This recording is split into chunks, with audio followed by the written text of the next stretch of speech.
Hello, hello, hello. Good to see you. You get fairy dust, I get fairy dust, Amelie gets fairy dust, and it's time for us to read Codependent No More, Melody Beatty.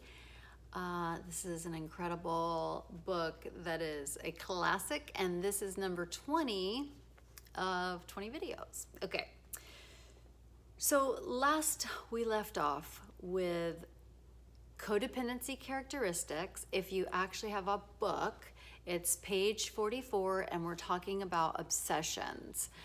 These are obsessions, and the next one's going to be about controlling. These are characteristics that we have. Some of us have some, but not others. Some of us have a little bit of all of it. And so again, as we're going through this list, I would circle the ones that seem true. I would number them from 1 to 10, how bad it is, on a scale of 1 to 10, how bad it is. And, just check in with yourself. And these are ways in the future when you're looking to heal it. It's just like, oh, let me go back to that obsession one. Oh, okay, let me think about this one, and let me try to practice not doing that. Codependency characteristics is a little bit about, it's mixed in with our identity. And so this is tough work. This is tough work, and it's a big ask, and we don't want to do it, and yet here we are doing it anyway. Okay, last we left off with obsession. Codependents tend to abandon their routine because they are so upset about somebody or something. Okay, I just got to put the book down, because this I have very much, and I coined the term. We can do that. We can actually coin terms. We can make up fucking words. We can do it. Permission granted. Boop. Codependent high.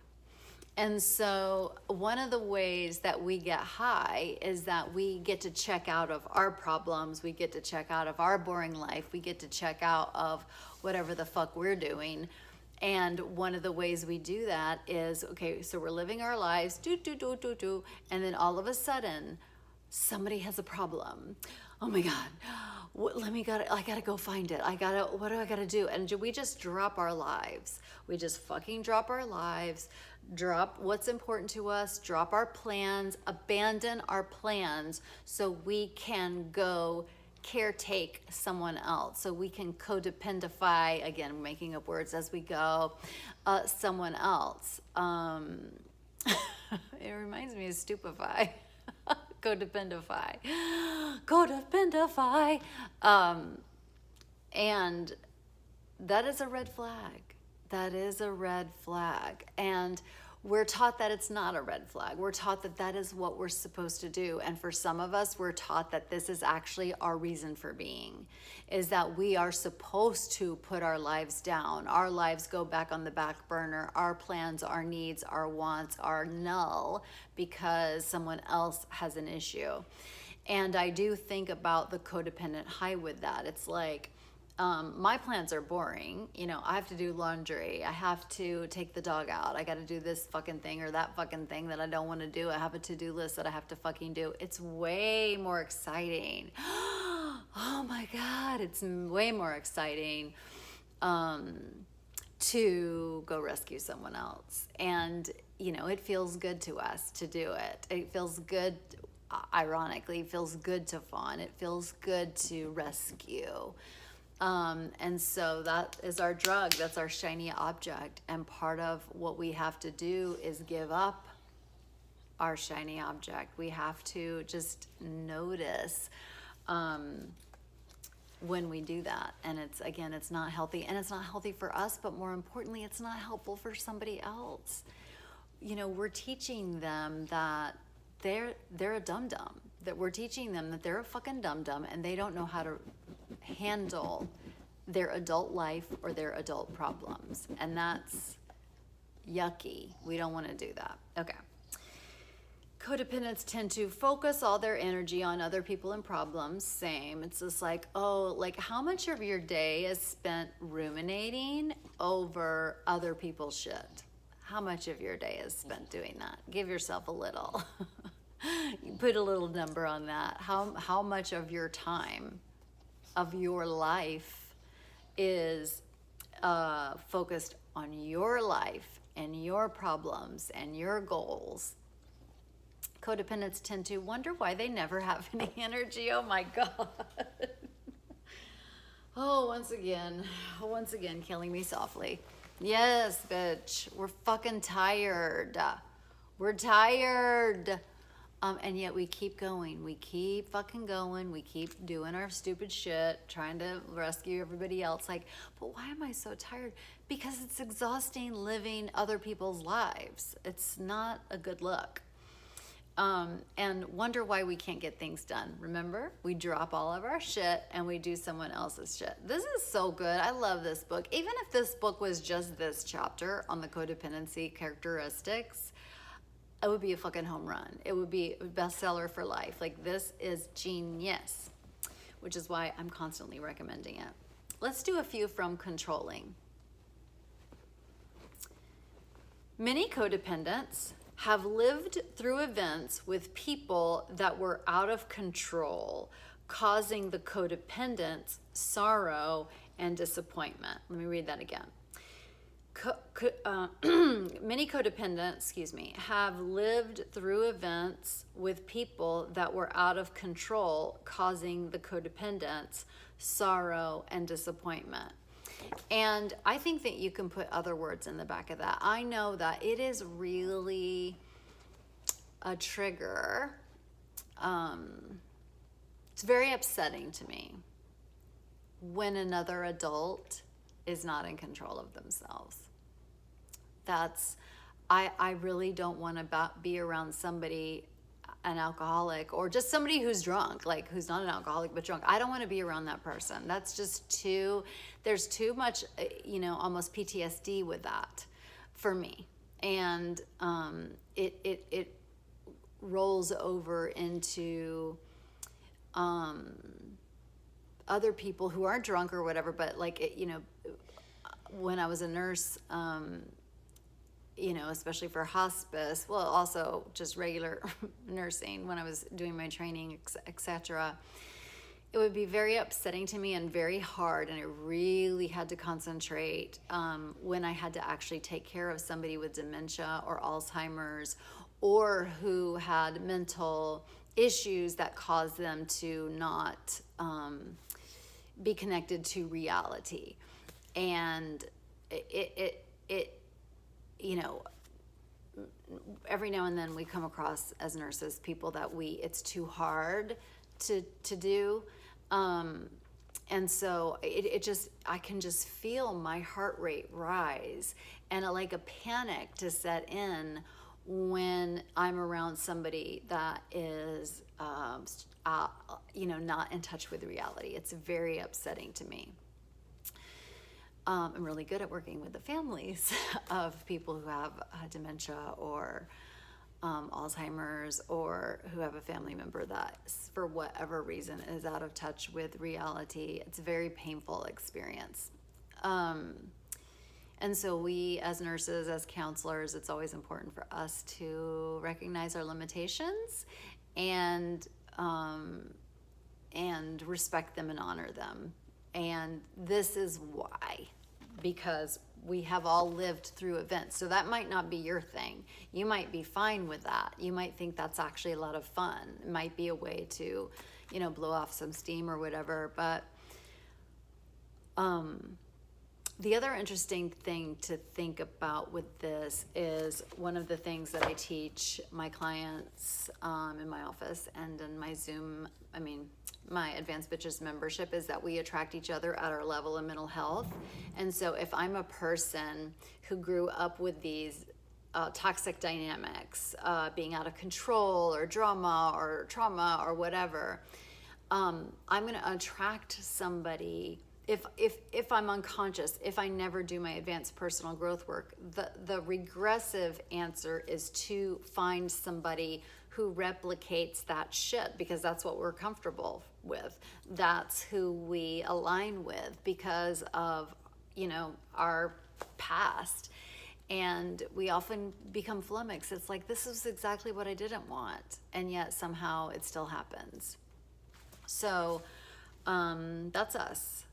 I wonder why that's under controlling.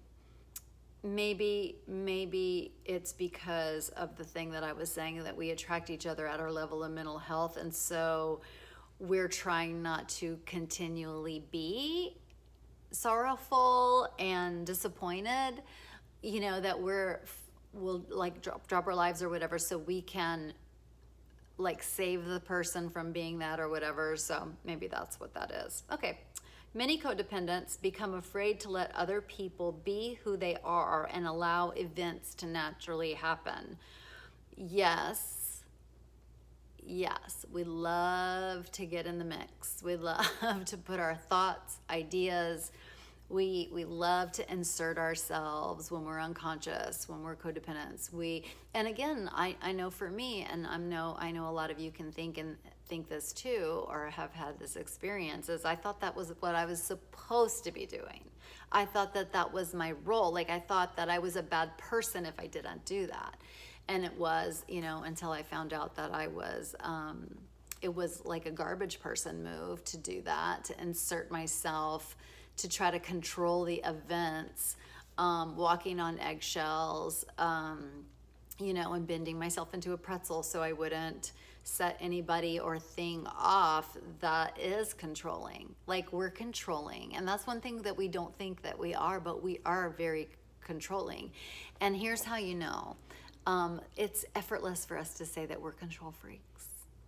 So another way of saying that we're a control freak is that we are controlling. Like, that's us. Many codependents don't see or deal with their fear of loss of control. Absolutely. That's one of the reasons why we're fucking hustling to stay away.